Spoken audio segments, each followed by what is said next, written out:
ഇപ്പോൾ ചേച്ചി പറഞ്ഞില്ല എനിക്ക് അതിനകത്ത് റിഗ്രറ്റ് ഉണ്ടെന്ന് പറഞ്ഞുകൊണ്ട് ഞാൻ ചോദിക്കുകയാണ്. പിന്നെ ആ സമയത്ത് ഇപ്പം കല്യാണം കഴിഞ്ഞ് ജോലി ഉപേക്ഷിക്കുകയാണ്, കാരണം അപ്പൻ അമ്മ നല്ല സ്ട്രിക്റ്റ് ആയിരുന്നു എന്ന് പറഞ്ഞു ചേച്ചി. അപ്പോൾ എന്തായിരുന്നു വീട്ടിൽ നിന്നുള്ളത്? കാരണം അമ്മ ടീച്ചർ ആയിരുന്നുകൊണ്ട് തന്നെ എപ്പോഴും ജോലി ചെയ്യാനായിരിക്കുമല്ലോ മക്കളെ പ്രേരിപ്പിക്കുക. അപ്പോൾ ചേച്ചി നിർത്തുകയാണ് പ്രൊഫഷൻ എന്ന് പറയുമ്പോൾ എന്താ വീട്ടിൽ? അല്ല, ആക്ച്വലി ഞാൻ മനഃപൂർവ്വം നിർത്തിയൊന്നുമല്ല. ഹസ്ബൻഡ് ബിസിനസ് ആയിരുന്നു അന്നേ. അപ്പോൾ പുള്ളി എപ്പോഴും ട്രാവലും കാര്യങ്ങളൊക്കെ ആയിട്ട്, അപ്പം ഞാൻ കുവൈറ്റിൽ നിന്നാൽ എനിക്ക് എങ്ങനെയാണ്, പിന്നെ പുള്ളി ബോംബെ സെറ്റിൽഡ് ആണ്. അപ്പം അതൊരിക്കലും അങ്ങനെ കണ്ടിന്യൂ ചെയ്യാൻ പറ്റുന്ന ഒരു ഇതായിരുന്നില്ല.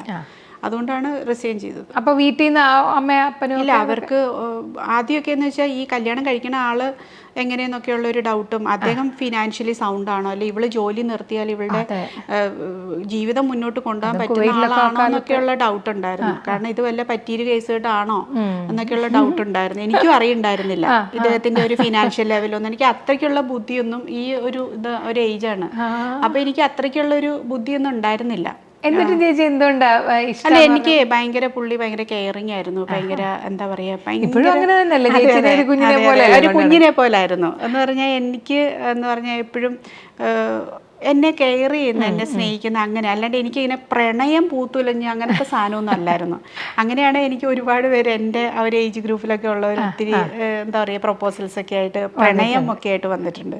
പക്ഷേ എനിക്ക് അങ്ങനെയുള്ളവരെ ഒരിക്കലും അക്സെപ്റ്റ് ചെയ്യാൻ എനിക്ക് പറ്റിയിട്ടുണ്ടായിരുന്നില്ല. എൻ്റെ ഒരു ക്യാരക്ടറിൻ്റെ ആയിരിക്കും. അപ്പം എന്നെ കെയർ ചെയ്യുന്ന ഒരാളായിരുന്നു. അതിപ്പോഴും അതെ. അപ്പം അതൊക്കെ അങ്ങനെ സംഭവിച്ചു. നഴ്സിങ്ങും എല്ലാം അങ്ങനെ വിട്ട് സിനിമയിൽ വന്ന് ഇങ്ങനെയൊക്കെ ആയി. എനിക്കൊന്ന് പലപ്പോഴും ഷീല ചേച്ചി പല ഇന്റർവ്യൂസിലും പറഞ്ഞിട്ടുള്ള കാര്യമാണ്, സിനിമയിൽ ബന്ധങ്ങൾക്കൊട്ടും പ്രാധാന്യം കൊടുക്കുന്നില്ല, അല്ലെങ്കിൽ കൊടുക്കാത്തൊരു സ്ഥലമാണ്. അതേസമയം ചേച്ചിയാണെങ്കിൽ ബന്ധങ്ങൾക്കും സൗഹൃദങ്ങൾക്കും ഒക്കെ ഒരുപാട് വില കൽപ്പിക്കുന്ന ഒരാളുമാണ്. അപ്പോൾ ഞാൻ ചോദിക്കട്ടെ, അങ്ങനെ എന്തുകൊണ്ടാണ് പറയുന്നത്? എന്നിട്ട് കൂടി അടുത്ത സുഹൃത്ത് നമ്മുടെ എല്ലാം അറിയാവുന്ന ലിസ്റ്റിനാണ് അല്ലേ? ലിസ്റ്റിൻ ചേച്ചിയുടെ ഏറ്റവും അടുത്ത സുഹൃത്തുക്കളിൽ ഒരാൾ തന്നെയാണ്.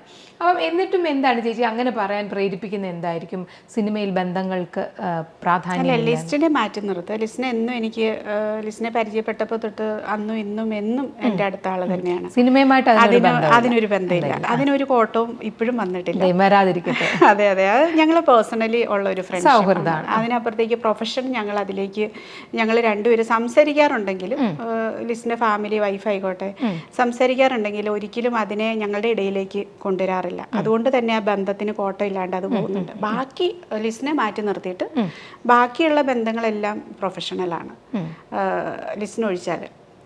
അതെന്താണെന്ന് ചോദിച്ചു കഴിഞ്ഞാൽ, ഇപ്പം തന്നെ ഫോർ എക്സാമ്പിൾ ഞാൻ പറയാം. കഴിഞ്ഞ 2-3 ആഴ്ച എന്ന് പറഞ്ഞു കഴിഞ്ഞാൽ ക്രൂഷ്യലായിരുന്നു. സിനിമ ഇറങ്ങുന്നതിൻ്റെ തിരക്കുകൾ, ഡബിങ്, അതിൻ്റെ പോസ്റ്റ് പ്രൊഡക്ഷൻ, പണി തീർക്കണം, ഓണത്തിന് ഇത് ഇറക്കണം, പ്രൊമോഷൻസ്. അപ്പം രാവിലെ 8 മണി തൊട്ടിട്ട് ഇവിടെ നമ്മുടെ വീട്ടിൽ സഹായിക്കണ ഒരു പുള്ളിക്കാരിയുണ്ട്. അപ്പോൾ പുള്ളിക്കാരി നോക്കുമ്പോൾ എൻ്റെ അടുത്ത് എന്തെങ്കിലും ചോദിക്കാൻ വരുമ്പോഴൊക്കെ ഞാൻ ഫോണിലായിരിക്കും. എപ്പോഴും ഞാനിങ്ങനെ കഴിഞ്ഞ 2-3 ആഴ്ചത്തെ റീസെൻറ്റ് കാര്യമായിട്ട് പറയണം. അപ്പം ഞാൻ എപ്പോഴും ഫോണിൽ ആരോടെങ്കിലും സിനിമയുടെ കാര്യം, അത് അങ്ങനെ ചെയ്യും ഇങ്ങനെ ചെയ്യും, ഇതെല്ലാം സംസാരിച്ചുകൊണ്ടിരിക്കുമായിരിക്കും. അപ്പോൾ ഇന്ന് രാവിലെ ഞാൻ ബ്രേക്ക്ഫാസ്റ്റ് കഴിക്കുമ്പോൾ പുള്ളിക്കാരി എനിക്ക് ബ്രേക്ക്ഫാസ്റ്റ് ഉണ്ടാക്കി തന്ന് ഞാൻ കഴിച്ചുകൊണ്ടിരിക്കുമ്പോൾ ഞാൻ ഇങ്ങനെ ശാന്തമായിട്ടിരുന്നിട്ട് കഴിക്കുവാണ്. എന്നോട് വന്നിട്ട് ചോദിച്ചു, ഇന്ന് ഫോണൊന്നും ഇല്ലേ? ഇന്ന് എന്നെ പറ്റി ഇന്ന് ഭയങ്കര ശാന്തമാണല്ലോ, ഫോണൊന്നും ഇല്ലേ എന്നൊരു ക്വസ്റ്റ്യൻ വന്നപ്പോൾ പെട്ടെന്ന് എൻ്റെ മൈൻഡിൽ ഇപ്പോൾ ചോദിച്ച ക്വസ്റ്റ്യനാണ് വന്നത്. റിലേഷൻഷിപ്പ് എന്ന് പറഞ്ഞൊരു സാധനം.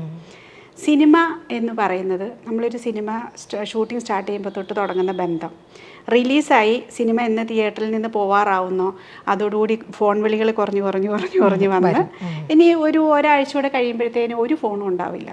ഈ പറഞ്ഞ സോക്കോൾഡ് ഒരാൾക്കാരും, അത് പ്രൊമോഷൻ ടീം ആയിക്കോട്ടെ, ഇതിനകത്ത് അഭിനയിച്ചവരായിക്കോട്ടെ, അങ്ങനെയാണ്.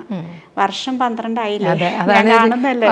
പക്ഷെ ആ പുള്ളിക്കാരി ചോദിച്ച ക്വസ്റ്റ്യൻ എനിക്ക് ഇന്ന് എന്നെ ഒരുപാട് ചിന്തിപ്പിച്ചു. അപ്പോൾ സെയിം ഇപ്പോൾ ആ ക്വസ്റ്റ്യൻ, അതാണ് സിനിമയിലെ ബന്ധം എന്ന് പറഞ്ഞാൽ. അത്ര ഉദ്ദേശിച്ചാൽ മതി. എൻ്റെ ഫോണിലെ കോൾ ലിസ്റ്റ് എടുത്ത് നോക്കിയാൽ മതി. അതിങ്ങനെ കുറഞ്ഞ് പിന്നെ കൂട്ടിക്കൊണ്ട് പോകണേ നമുക്ക് കൂട്ടാം, പക്ഷെ അത് ഫേക്ക് ആയിരിക്കും. അത്രേ ഉള്ളൂ. നമ്മൾ അതിനെ കാണുന്ന അങ്ങനെയാണ്.